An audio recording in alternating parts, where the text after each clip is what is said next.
Пред извесно време прикажавме како патнички воз во селото Лопате, Кумановско, запира на патен премин.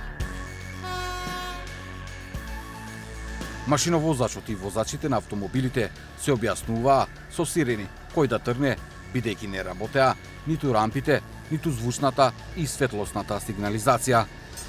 Случајот не поттикна да провериме неколку такви премини на релацијата Скопје-Табановце.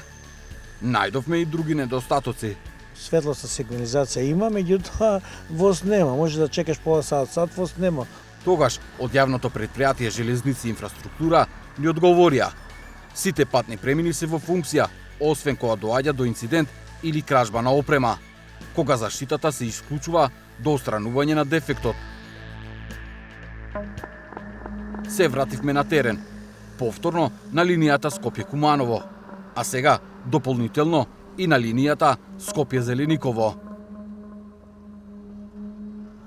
Поточно снимавме дали работи сигнализацијата на премините од Скопје кон Велес, Горно Лисиче, Драчево 1, Драчево 2, Орешани и Зелениково. Кон Куманово снимевме на Маџари, Хиподром, Илинден, Миладиновци, Делјадровце, Агино село, Романовце, Превој. На преминот кај Горно Лисиче, токму кога снимавме, патничко возило тргна да го поминува преминот, кога од темница засвири воз. Возачот на автомобилот реагираше со враќање назад. Ниту рампата, ниту другата сигнализација на преминот не му најавија дека доаѓа воз. Возачот на автомобилот не се воздржа да каже што мисли, а гневот падна на машиновозачот. Слично беше и кај преминот Драчево Долно Лисиче. Светлата што ги гледате лево на снимката се од возот што доаѓа, а ниту рампата, ниту другата сигнализација се вклучуваат. Едно возило е поминува пругата во моментот кога возот е пред самиот премин. Единствен спас од несреќата е што машиновозачите коочат и свират, очигледно на секој премин на кој ќе забележат возила.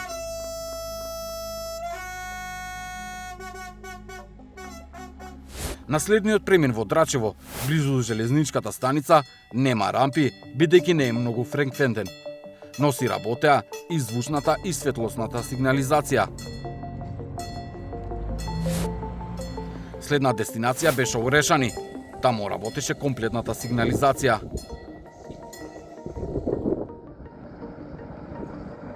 И на нашата последна локација кон Велес, Зелениково, работа и рампите и другата сигнализација.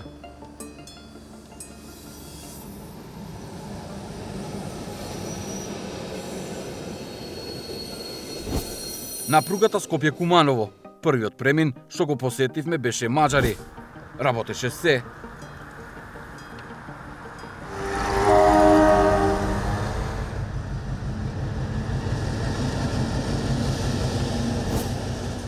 Исто беше и на следниот премин, кај Хиподром.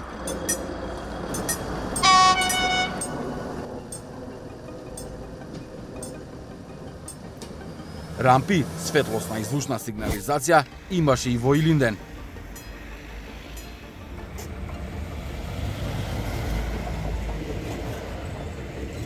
А и во Миладиновци.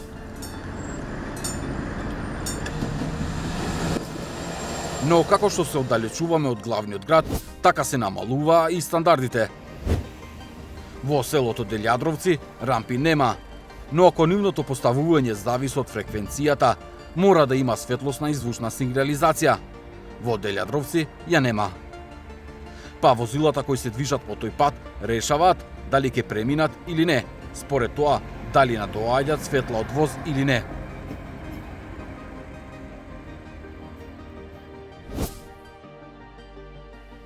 Иста е сликата и во соседно Агино село. И тука сигнало за возачите се светлата на возот или евентуалната сирена од машиновозачот.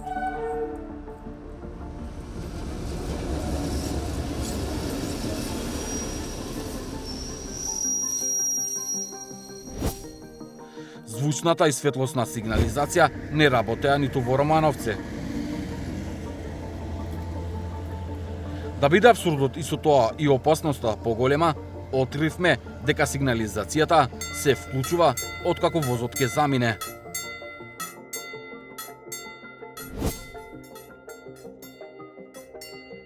а и блискиот премин во местноста Превој се чини го има фатено истиот вирус.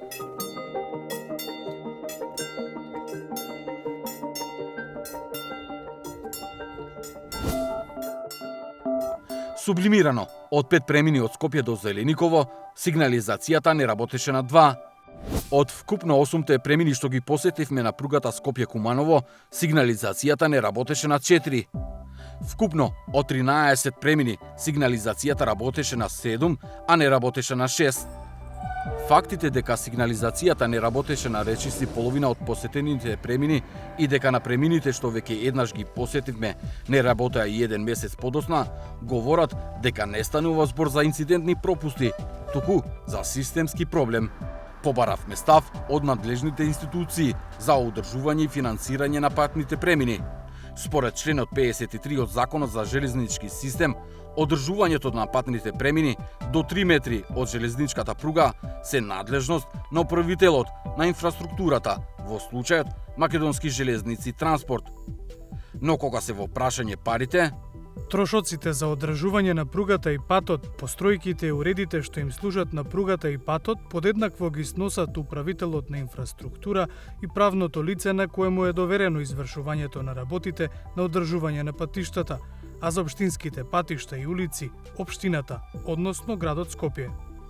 Во име на управителот на инфраструктурата Македонски железници транспорт пред камерата на 360 степени зборуваше Тони Ѓуревски, помошник директор за електротехнички постројки. Забелешките што ги кажувате дека не работеле патните премини се точни. Меѓутоа не е точна констатацијата дека ние не одржуваме сигнализацијата. Сигнализацијата е дел од еден комплексен систем кој е постојано на удар на кражби и на оштетување од несовесни граѓани. На овој дел што го спомнавте, од Скопје до Зелениково, се работи голем генерален ремонт за подготовка на градскиот воз. Ремонтот кога се работи на пругата има контакти за патни премини. Доколку останат тие додека се работи ремонтот, ќе се искршат и ќе се уништат.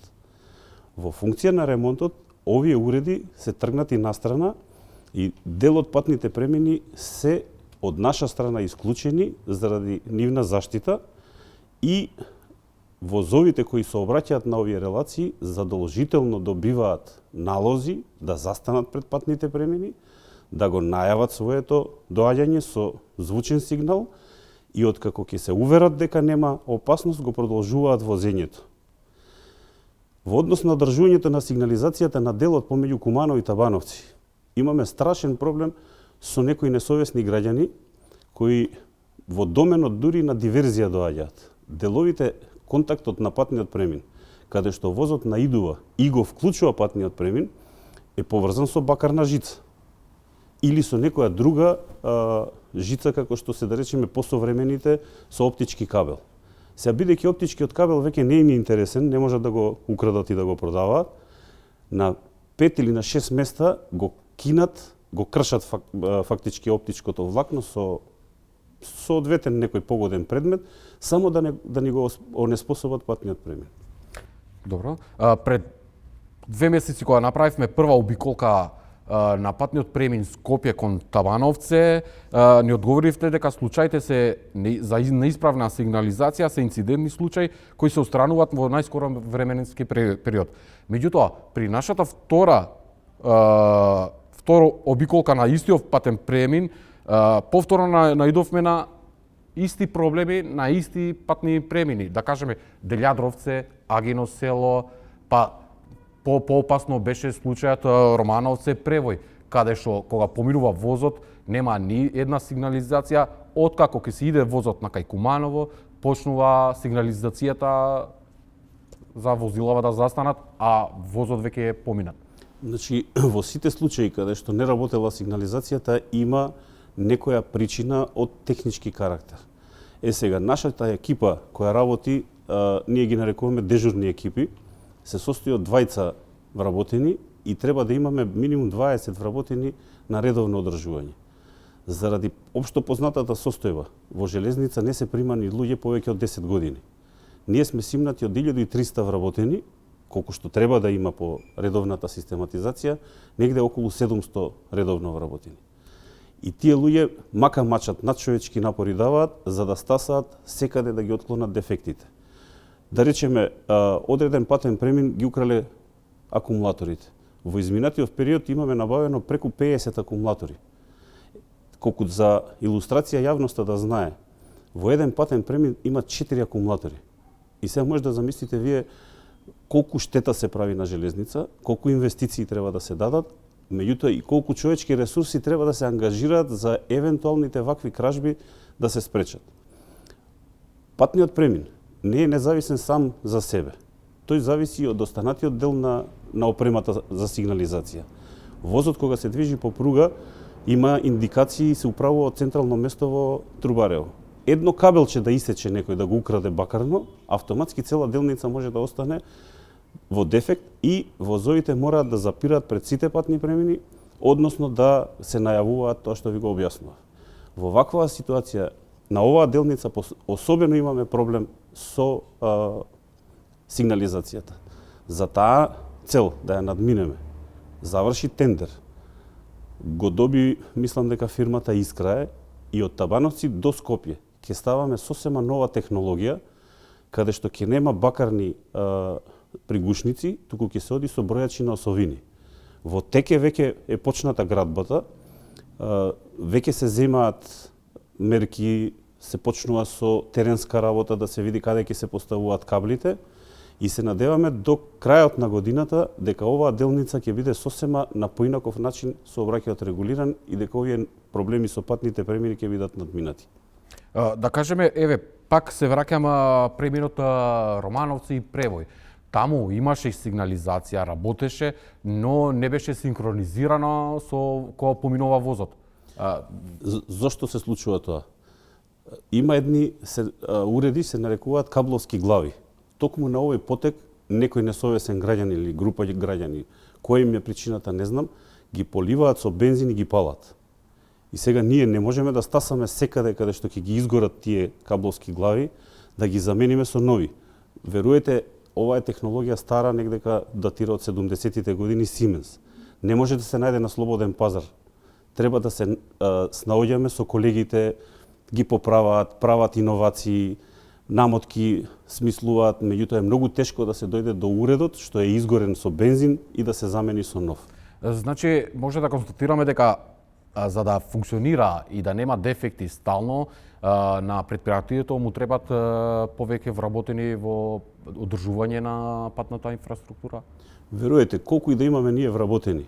Во минатата година ангажиравме дури агенција за обезбедување. Ги зголемивме нашите чуварски служби. Доколку има несовесни граѓани, не може на секој граѓанин да ставиш по еден чувар. Премногу е опасно тоа што го прават. Не размислуваат дека, предпоставам, тоа е дел од местното население, дека може да се случи на него најблизок, кога ќе го оштети уредот, неговиот најблизок да му се случи некоја несреќа на патниот премин. Не знам зошто имаат потреба да ја уништуваат таа инфраструктура. Патниот премин е направен за местното население полесно да комуницира, да оди до град, да се движи до земјоделските површини. На нивни барања железница направила патни премини. Веруете, нас премногу не чинат патните премини. Преку 150 патни премини имаме со разна категоризација на цела територија на државата. Поради законската обврска за покривање на дел од трошоците на одржувањето се обративме до сите локални самоуправи на чија територија се наоѓаат железничките премини што ги посетивме. Град Скопје, Илинден, Куманово, Зелениково. Прашање упативме и до јавното предпријатие Македонија пат, кое е надлежно за одржување на регионалните патишта. Од Куманово, на чија територија се дефектните премини во Агино село, Романовци и Превој, го добивме следниот одговор. Ве информираме дека поставување и одржување на опрема и уреди што им служат на патот и пругата, поставување на сообраќајна сигнализација на пруга и пат и обезбедување на прегледност на патниот премин, на крстосување на пат со железничка пруга, како и на пропишено растојание од пруга, е во надлежност на правно овластено лице за управување и одржување на железничката инфраструктура. За расипаниот премин во селото Делјадровце пративме прашање до општина Илинден. Ни вратија дека по добиените информации извршил увид на терен и ја известиле надлежната институција. Станува збор за инфраструктура која е во надлежност на управувачот со железничката инфраструктура, а не на општината. Очекуваме во најкраток можен рок да се постапи и да се отстранат констатираните недостатоци од страна на македонски железници, јавно предпријатие за железничка инфраструктура на Република Македонија. Во однос на парите што треба да ги одвојат за одржување на патните премини, од општина Илинден додаваат дека и имаат ставка во буџетот за такво нешто. Средствата се планираат согласно годишната програма за одржување и се користат за хоризонтална и вертикална сообраќајна сигнализација и пристапни патишта до премините. Воедно, општина Илинден учествуваше со кофинансирање од сопствени средства за замена на гумените подлоги на сите 3 железнички премини кои се наоѓаат на нејзина територија. Од град Скопје, на чија територија се наоѓаат премините во Драчево, не добивме одговор. Ништо повратно немаше и од Зелениково, на чија територија сите премини работеа исправно. Во јавното предпријатие Македонија Пат прашавме дали и колку пари издвоиле во 2025 и во 2026 година за одржување на железничко-патните премини, согласно членот 53 од Законот за железничкиот систем.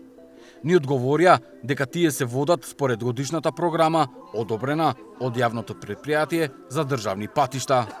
Во оваа програма нема посебна ставка за одржување на железничко-патните премини, впрочем тие не се ни наша надлежност.